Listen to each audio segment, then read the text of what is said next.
Today's verse is Matthew 7:13 and 14, which comes from the last part of the Sermon on the Mount. In it, Jesus says, "Enter through the narrow gate, because the gate is wide and the way is spacious that leads to destruction, and there are many who enter through it.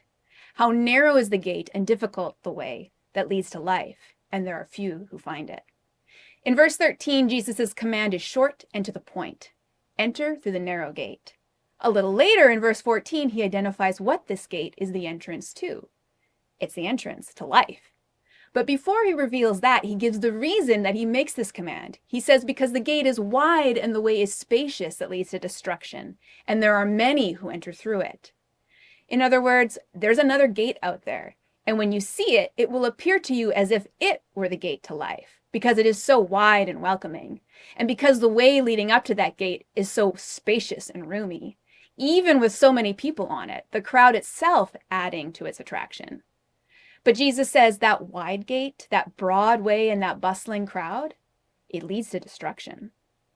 Jesus gives this command because he knows that when we see the narrow gate, we will likely be put off by it.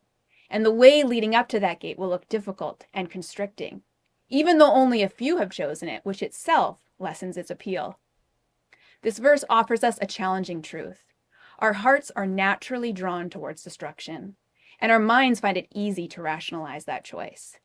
But Jesus is very clear. The seemingly obvious choice does not lead to life.